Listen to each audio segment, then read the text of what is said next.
What is going on? What is going on? Welcome in. Welcome in. Happy Sunday. Happy Sunday. Um, I figured we could go live and talk about the Archangel Michael because he is the ruler of Sunday and today is Sunday. So why not give a little tribute to the Archangel Michael and discuss him from a more occult perspective, right? Rather than a traditional uh, Catholic or Christian. Although there's going to be a lot of that in here, why not discuss Michael from a more Catholic, or excuse me, a more occult perspective, rather than a Christianized or Abrahamic perspective? And I know I'm supposed to be doing Hermetic Sundays. That will be coming very, very soon. I promise. I am actually working on a sermon right now as we speak, or shortly before this, which is this one here. So once this is ready, my Hermetic sermon on faith, and that's the end. But it's quite. I got some shit written. So once this is ready, I'll obviously be switching over to Hermetic Sundays as was the original plan. But for now, I figure let's take a look and learn a bit more about Archangel Michael, the ruler of Sunday, or ruler of the sun, but the sun is most powerful on Sundays, and of course in its hour and all that good stuff.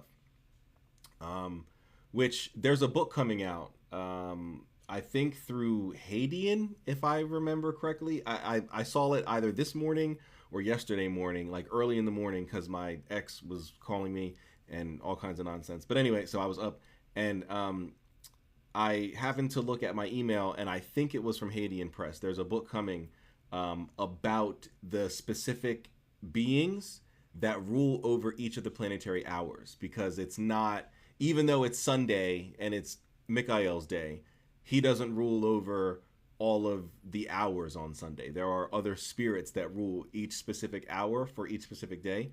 And there's a book coming about that, I believe. But anyway, today we're going to focus on the Archangel Michael, and hopefully you guys can see that. Oh, good. It's not like blocking it out. Michael, ruler of the sun. So let's dive into it. Let's get into it. And this is quick. This shouldn't be, a 3-hour live stream or anything like that. Just a little something to give a different perspective on what most people would consider, if not Christian, an Abrahamic sort of spirit. All right. Let's go right to the beginning. All right. So who is Saint Michael, or Michael, but Michael is how you pronounce it, the Archangel?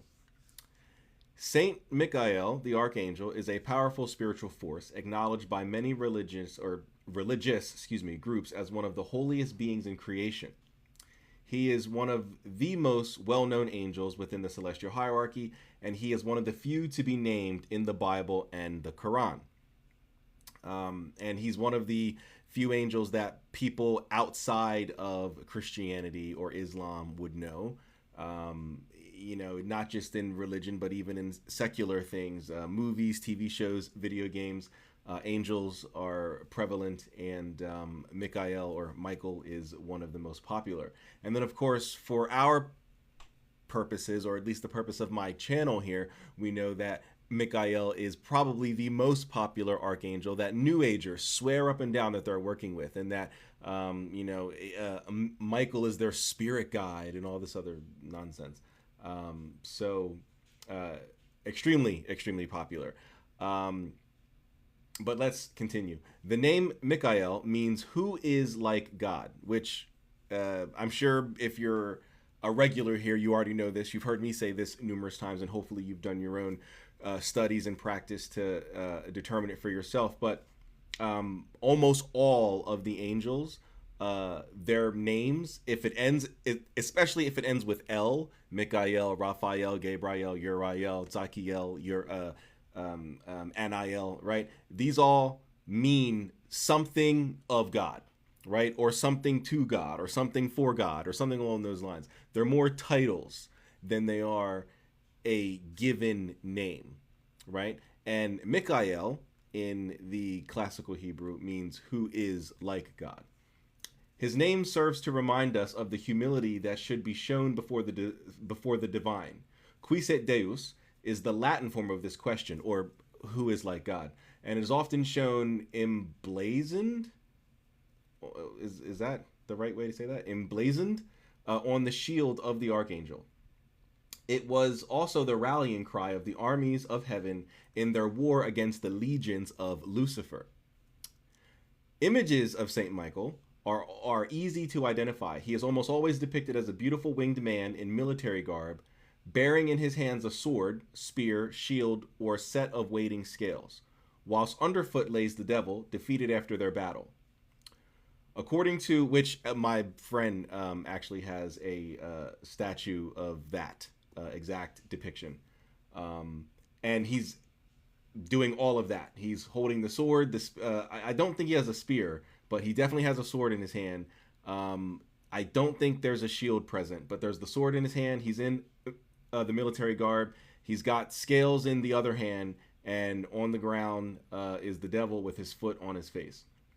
According to Hastings' Encyclopedia of Religion and Ethics 4, or Volume 4 on page 616, Michael has emerald green wings and is covered in saffron hairs, each of them containing 1,000,000 faces and mouths and as many tongues, which in 1,000,000 dialects implore the pardon of Allah. So obviously that would be a Muslim source, which I would not be familiar with.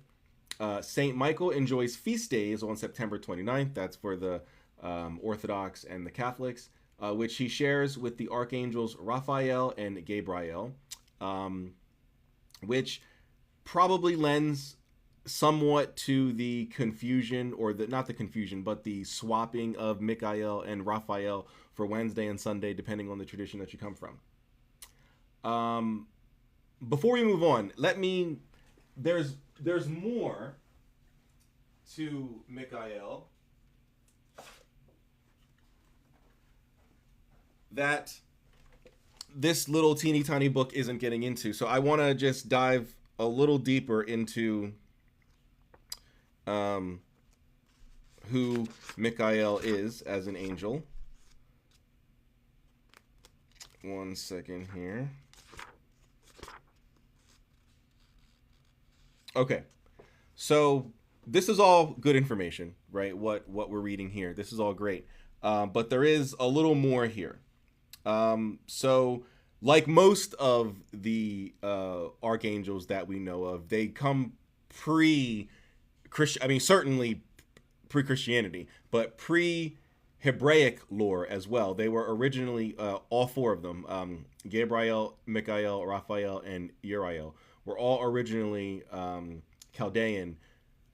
I guess archangel is a good equivalent to what they would have been in the Chaldean mythology, because they weren't gods. They were like above humans, but not gods. So, but like they weren't like regular spirits either. It wasn't like, your local little tree spirit. So I don't know what they would have been called in the Chaldean sort of a pantheon. But they weren't gods and they weren't human. They weren't like demigods. They weren't like the offspring of gods, but they were like not gods, but also not human. I don't know how to explain that, but I guess archangel is a good equivalent for what we have today, because they were the go-between. They were like intermediaries between man and the main God, right? But anyway, so blah, blah, blah. Okay, so he's the chief order of virtues, right? Chief of the archangels, prince of the presence, the angel of repentance, the angel of righteousness, mercy, and sanctification. He is also the ruler of the fourth heaven. So this now, I don't know much about Islam. I don't study Islam or anything like that. But this description here is not virtues, right?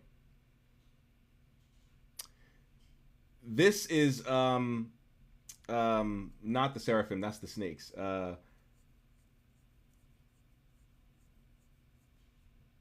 I think the one with the faces and the mouths and the eyes, not the wheels. I know what those are. On the wings, I think these are powers. I think this is describing the powers or the potentates. But according to the legends of the Jews and the Midrash Rabbah, which are Jewish, which would have been closer to the original than Islam, which would have had to come after Judaism. He's the angel of, or he's of the order of virtues, not powers.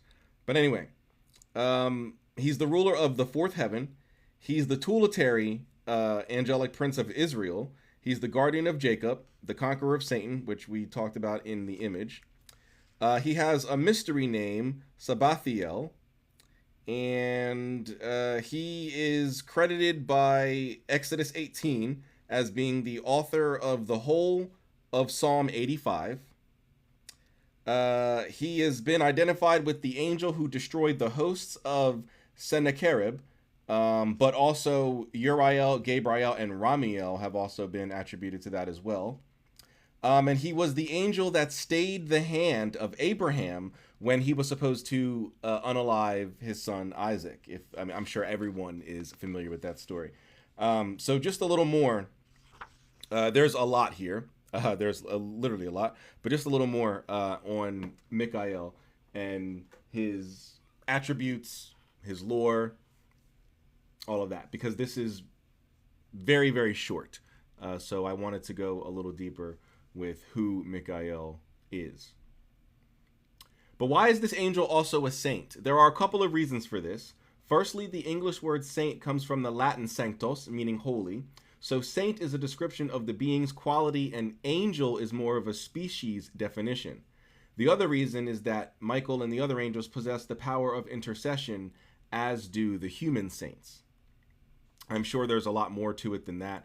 But again, for those who aren't familiar, this is a guide to the underworld from Hadean Press, where they obviously have books. I mean, I have several books by Hadean, but Guides of the Underworld are like,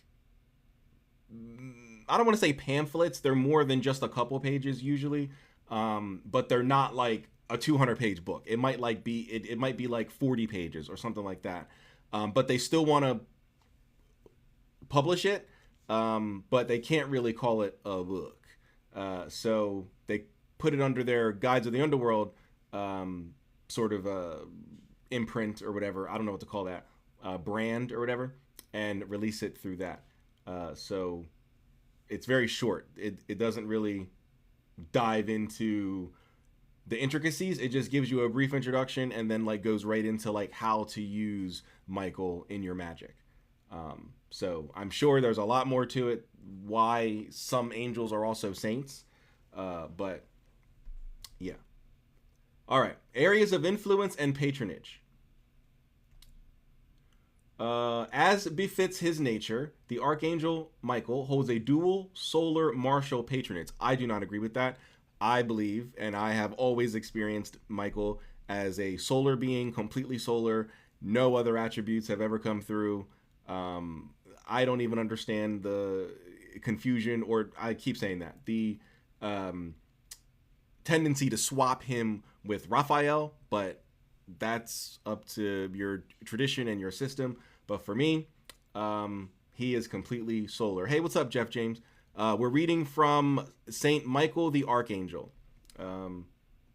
This book right here, Saint Michael the Archangel by J. Alexander and S. Alderney from Hadean Press. Hadean Press. Welcome in. Glad to see you. It's been a minute.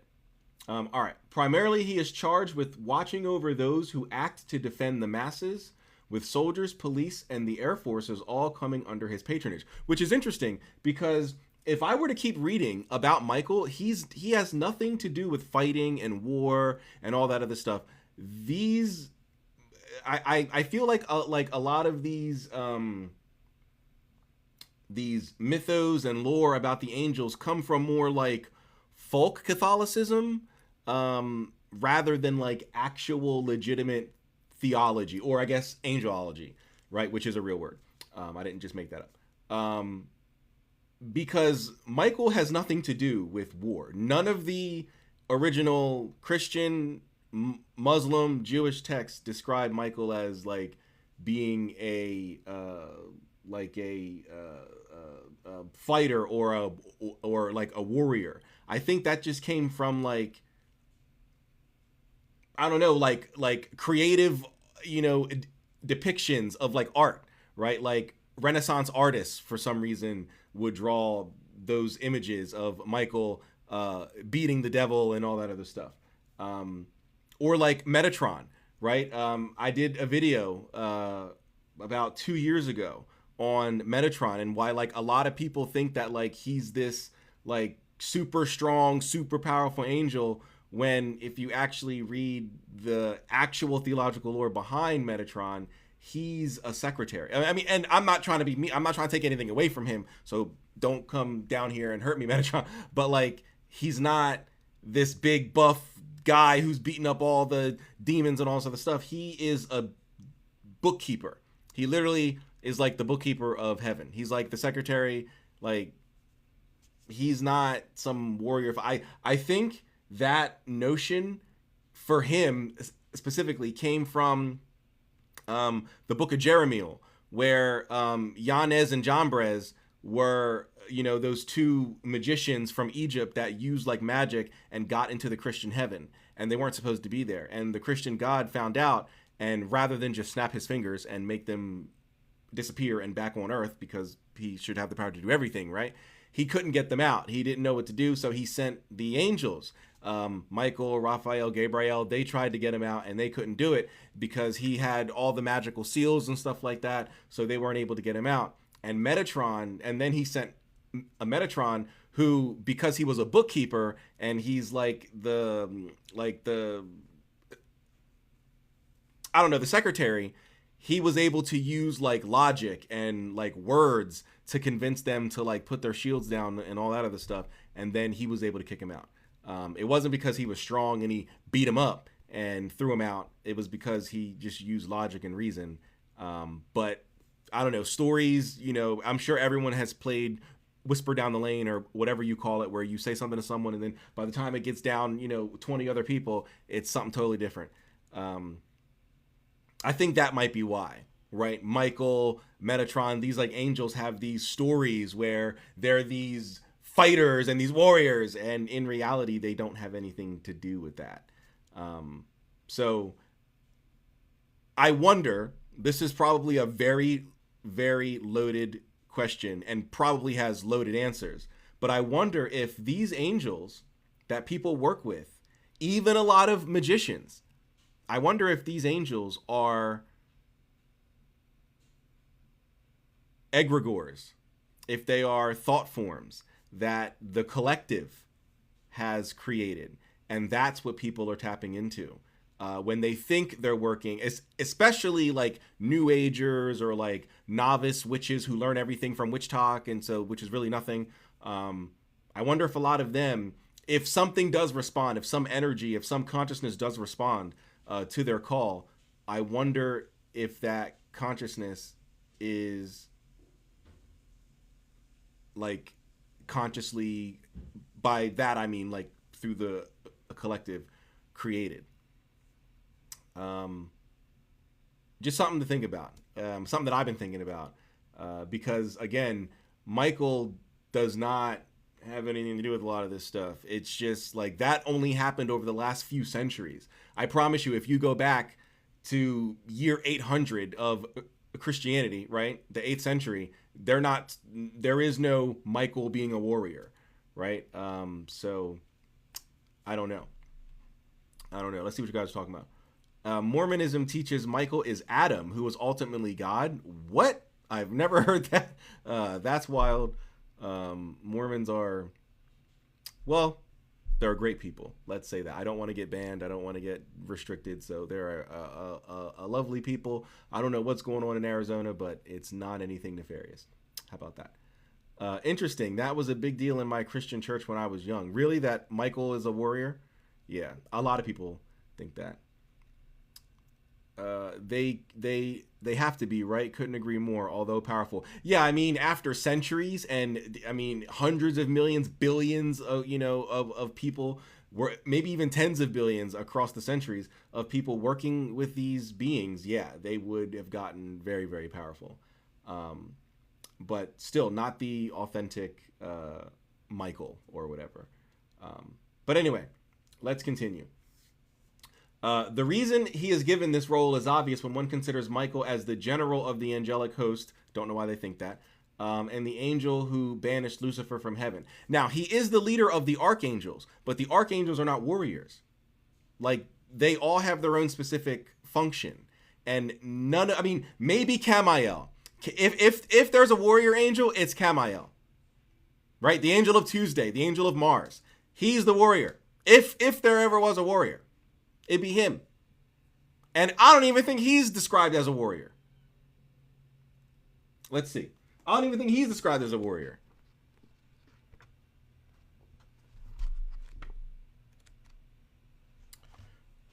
Excuse me. Camiel, he who sees God, chief of the order of powers, one of the Sephiroth. In blah blah, he appears as a leopard, blah blah, name blah blah blah. He rules Mars, okay, blah blah. Angels stands in the presence of God, blah blah. Torah at the hand, speaks Camiel being in charge of destruction, blah blah. Yeah, so nothing. I mean, even the angel of Tuesday, the closest it mentioned was he's described as the angel of destruction. So I guess in some ways you could consider that like a war type thing. But not war directly. And war existed in ancient times. It's not a new thing. War didn't exist. I mean, it didn't just appear over the last few centuries. War has been around since two people were in the world. There's been war. So it's not like they wouldn't have had an ancient word for it or whatever. So there's no angels that are classically described as being warriors, and now I'm sure they all can fight if necessary. I don't think they're bitches and get smacked around, but they're not described as warriors. So it's interesting. But anyway, he is also the protector of the church itself and of grocers. That's interesting. Mariners and the sick. In Hoodoo, Saint Michael is considered one of the patrons of justice. In many depictions, he is shown holding a set of golden scales. As such, he is called on for all work which is concerned with getting fair results, court case spells, etc. In our experience, many people who are all too quick to delve into hexing an enemy would achieve much more effective results from calling on this saint, or this archangel, to call the person in question accountable for their actions. So essentially, this is saying from a Hoodoo perspective, especially one who works with both hands, right? Meaning you have one hand in heaven, one hand in hell, or you do both white and black magic. It might not always be the best option to curse someone, depending on what is being done, or excuse me, depending on what they've done. It may be best to simply have a being like Michael make them be held accountable for the bad things that they've done, which could mean the same thing as what your curse would have done, right? Which is lose their job, or lose their relationship, or whatever, right? So I think that's good advice. It doesn't fit every situation, but I do think that that's some good advice. All right, a cautionary note to Goetic magicians, or people like me. Just a quick note to those of you who work with demons and chthonic, or which just means sublunar, or infernal spirits. It should be fairly obvious that Saint Michael is the natural enemy of demons and base spirits. And as such, if you are willing to appeal to this angel, it is worthwhile to suspend working with these spirits for the duration of your time working with him. That is not correct. We know, can you see it on here? Well, no, this is Michael's. You wouldn't be able to see it on here. I think my table of practices are still in here. I don't think I took them outside. Okay. Yeah. All right. So on my old table of practice, I don't really use this one anymore. I use the darker one, but you can't really read the writing, so I have to use this one. You see it right there. Michael's name is, and this is used to conjure demons. If you guys know anything about Goetic magic, this is the table of practice modified from Trithemius, right? In which he would use to contact spirits. Mostly what many would consider infernal. And Michael's name is right there. So not only is he prevalent all throughout Goetic operations, but also to state that they don't get along is to go with the modern interpretation of things. But what about the classical interpretation of things? Even if we go with the modern interpretation of things, that had to begin somewhere, and their stories all state that the demons used to be angels. They're fallen angels, right? Now, we read in the Goetia itself that there are certain demons that wish to return to their former angelic status, right? Well, you can't do that being a bad, evil demon, right? So they're probably doing what most would consider good things, which I would think Michael would, like that as well, and not frown upon that, right? I'm sure Michael, assuming these are fallen angels, I'm sure Michael would love to see his former brothers return, right? So that doesn't make any sense. So I don't agree with that. But that's how these two authors practice, and that's okay. But I certainly don't agree with that, and I just presented my arguments for why I don't agree with that. But anyway, let's see what you guys are talking about. When cursing, you have to be willing to accept the curse yourself. What do you? How do you mean that? But yes, exactly what Issa asked. What do you mean? What we put out into this world always comes back tenfold? No, I don't agree with that. That's a very Wiccan-y type of a concept.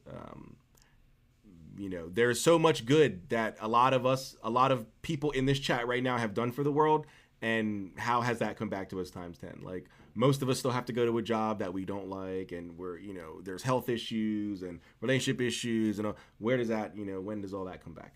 And then there are people like world leaders who have done the most evil in the world. Where's their times 10 coming back to them? So. But anyway, not to backtrack, but do you think the God of the Western religion could also be an egregore? I think in many ways that's a possibility, but the problem is the denominations, right? Because Western religion would mostly mean a Christianity, right? And the Orthodox and the Catholics, I don't think have an egregore, at least traditional Catholics. I don't know about, if you accept Vatican II and all that. I think a lot of that, what the Protestants do, what newer Catholics, neo-Catholics do, and all that, I think that is probably an egregore. Who the Jehovah's Witnesses are worshiping, and the Mormons and all that, the Amish, I think all that can probably be an egregore. But I think those who follow the first 1,000 years of Christianity, or at least the first 700 years, I think are worshiping some form of what they think is the original